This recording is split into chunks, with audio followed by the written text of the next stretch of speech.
Hi guys! This is Mai and welcome to My Goodness.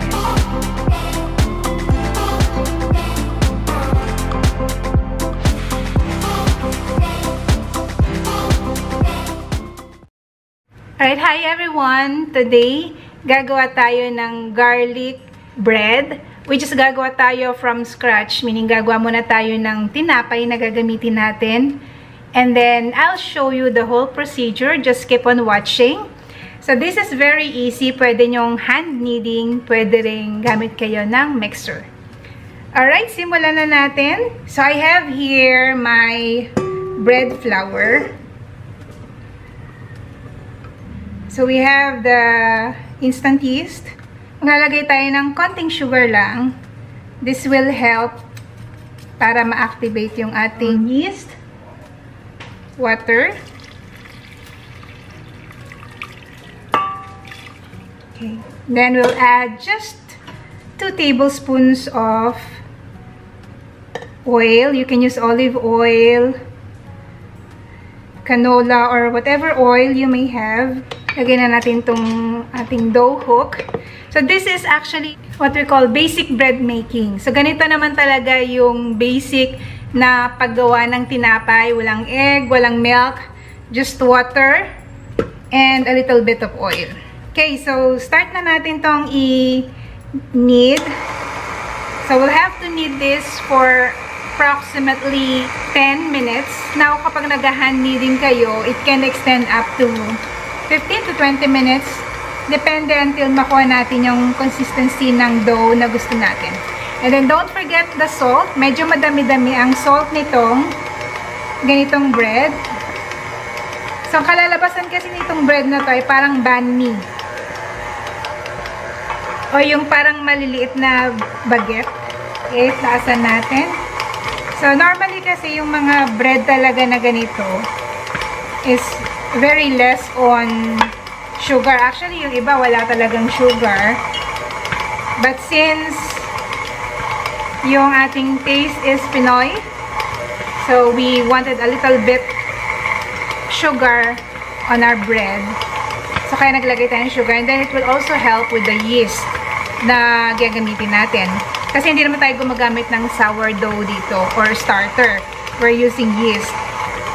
Now, later on, guys, kasi nag-experiment pa ako, I'm just starting my sourdough starter this week. So, later on, i-share ko din sa inyo yung aking recipe for my sourdough and how I make. So, ang sourdough kasi basic bread making lang. But this one is parang, ang style nito ay parang baguette o French baguette. Kaya ito yung masarap at magandang gawing garlic bread. So, yung ating garlic bread will be a cheesy garlic bread. Medyo kakaiba siya. Okay. I'll get back to you once this is fully kneaded. Okay. So, after 10 minutes of kneading, check natin. So, itong dough natin, hindi siya sticky. So, medyo firm. Now, guys, pwede rin i-rest nyo muna yung dough after ma-mix yung mga ingredients for approximately mga 30 minutes lang bago nyo i-knead para mas madali. Kasi para nakapahinga yung dough at mag-create na yung gluten. So, mas madali kayong makakapag-knead, lalo na kung manual kneading ang ginagawa nyo. It would help you a lot para hindi ganun ka pagod na pagod. And now, after nating i-mix ito, i-peppermint natin. So, this is our fermentation process. So, this will take approximately 1 hour to 1.5 hours. 1.5 hours would be fine. Kailangan mag-double ang size nito. Kasi kailangan natin yung fermentation, guys, para mag-create ng masarap na lasa doon sa tinapay. Para yung bread natin ay malasa. So, hindi naman siya kailangan talaga na very stretchy yung dough kasi kakainin natin ito ng toasted. Pero at least dapat ay Ayan o, na-create na yung gluten. Stretchy na yung dough. Naglagay lang ako ng oil sa kamay and dito sa ating dough. Silipin nyo after 1 hour kasi minsan pag mainit sa lugar nyo, mabilis lang ang fermentation. Okay. Lalagyan natin ng takip. And let it rest. Okay, and balikan ko kayo. Alright, so guys, this is our dough after 1.5 hours. Ayan. So, punch lang natin. Dumoble na yung laki niya. Naamoy ko na yung bango niya.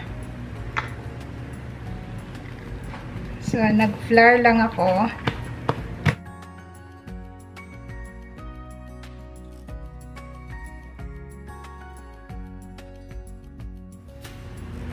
Okay. So, around 212 ang bawat isang dough natin. And then, magsha-shape na tayo.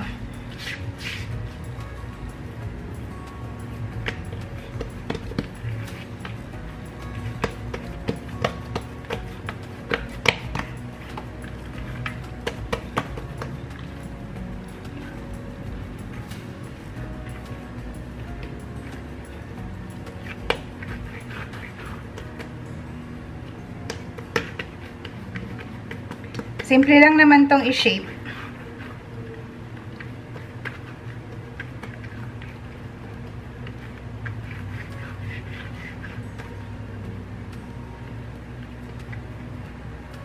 Yan. Set aside. Okay na yun.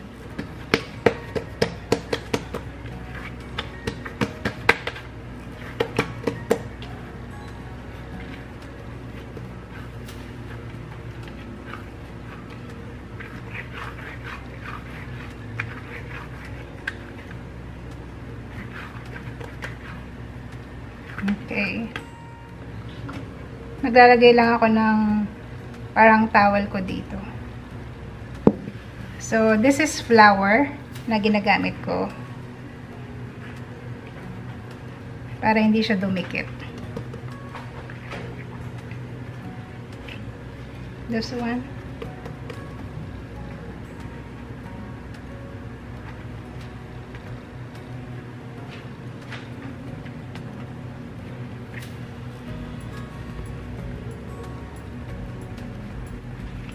Next.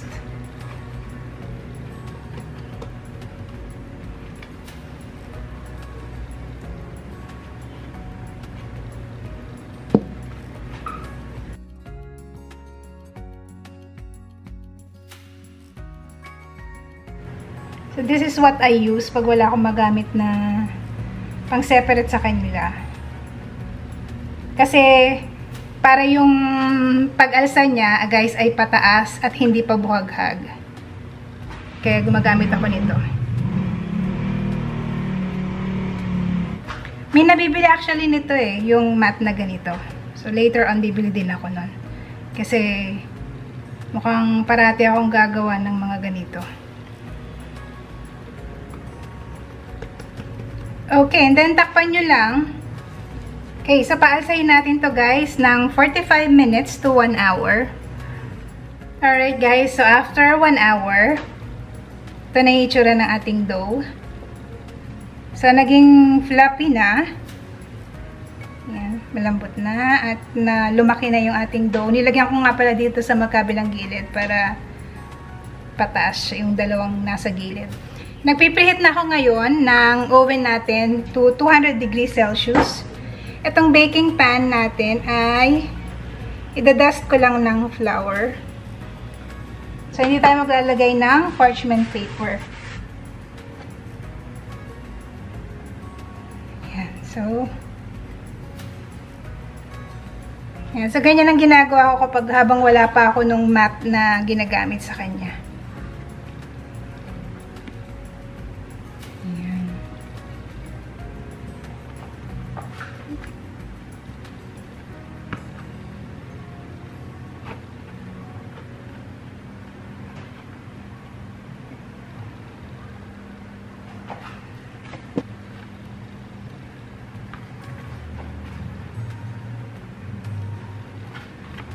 And then the last one. Kaayusin mo natin.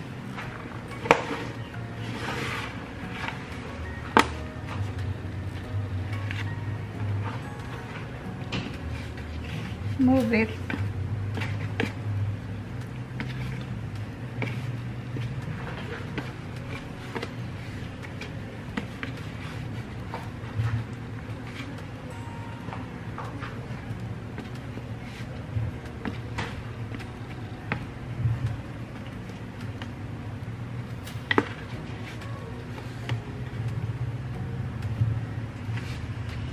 Okay.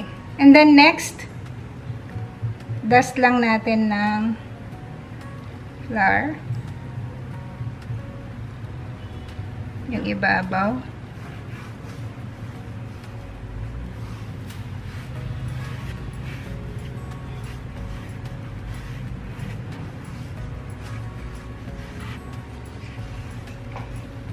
Hiwaan ko lang to sa gitna.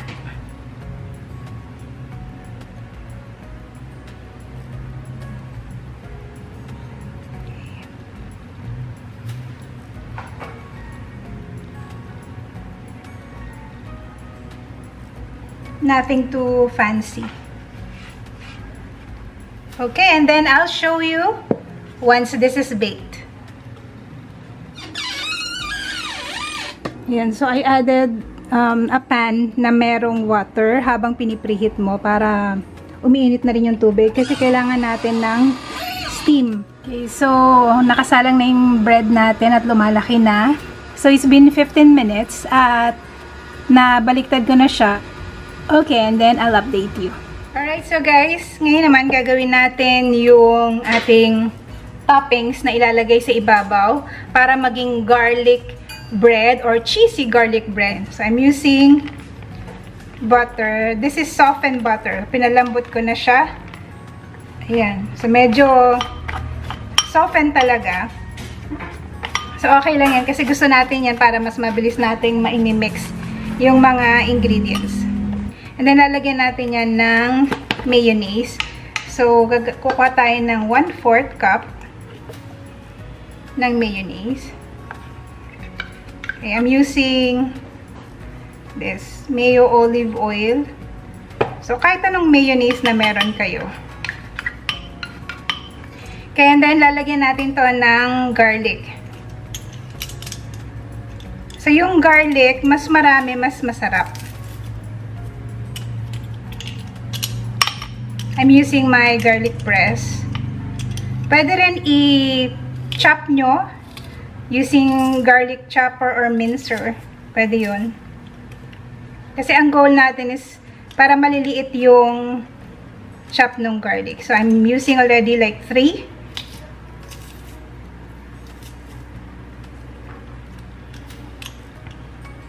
Medyo damihan natin kasi masarap siya.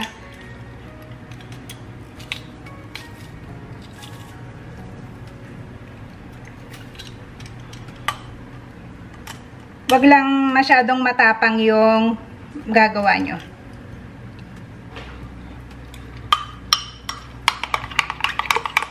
So, mix nyo muna and then, pwede nyong tikman. Para malaman nyo kung sakto na ba yung tapang ng garlic na nalalasahan nyo. Pag kulang pa, then dagdagan nyo lang. Kasi depende yan sa preference nyo. And then, mag-grate na tayo ng cheese. So, gagamit ako ng quick melt. Pwede rin naman yung regular cheese.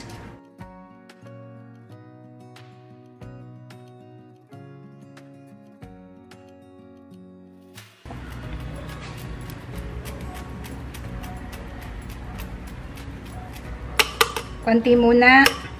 And then mix nyo para hindi siya nakaipon sa isang side lang. Then maglagay kayo ulit. Grate tayo ulit hanggang sa magamit natin yung half nito. Ating cheese. Alright, so hugas lang ng kamay. Hugas ng hugas. Then tikman lang natin. Yan. Tapang ng garlic. Sa akin okay lang yun. Set aside nyo lang ito. Alright guys, so after 20 minutes of baking, first level yung water, tapos yung second level ito. Bale, ito yung sa gitna. Para ma-achieve natin yung crisp na bread natin. Yan. So, pwede nyo pang dagdagan yung baking time up to 25 minutes. Kung mas gusto nyong mas darker yung dough, okay lang din yun. So, ganito yung itsura niya. Let's check yung bottom part. Ayan.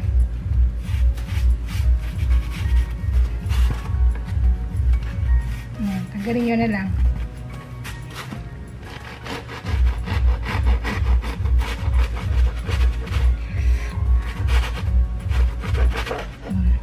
Pwede naman palamagin nyo. So, tinan nyo yung ano natin. Ganda.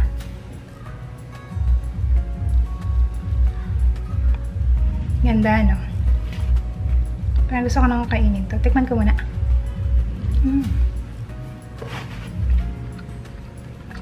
So, gagawin natin itong garlic bread.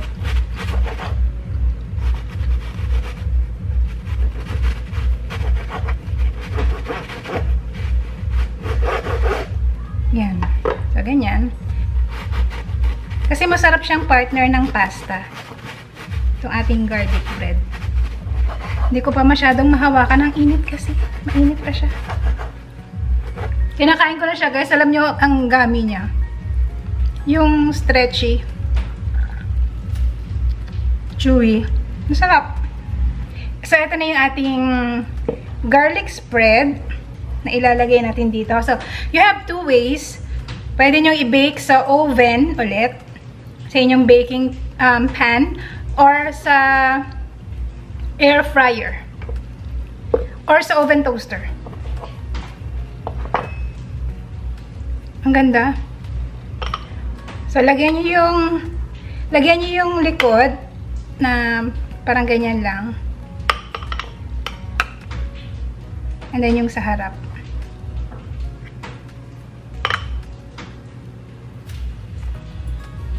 Yummy, naamoy ko na yung amoy ng garlic. Okay, tabi lang natin.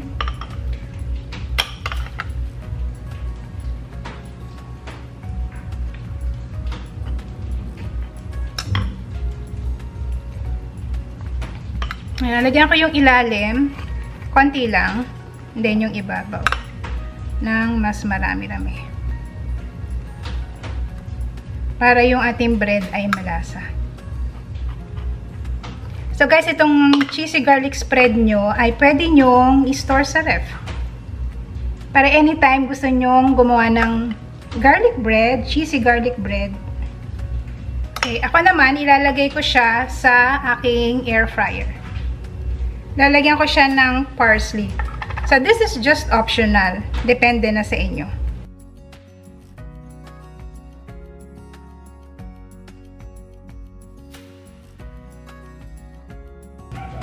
Sa oven, pag nilagay nyo siya, just so mag-melt at mag-crisp lang, okay na yun. Alright, so guys, yan. Ito yung first batch natin for 4 minutes. Ito ginawa ko lang 3 minutes sa air fryer. Okay. Taste test na tayo. Sarap nito. Gusto ito ng anak ko eh.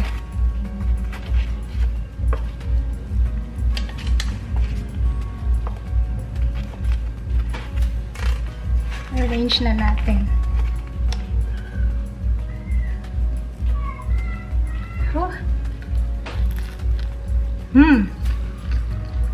Malutong. Lalasaan mo yung garlic, butter, medyo malat-alat. Kasi syempre, salted yung butter natin.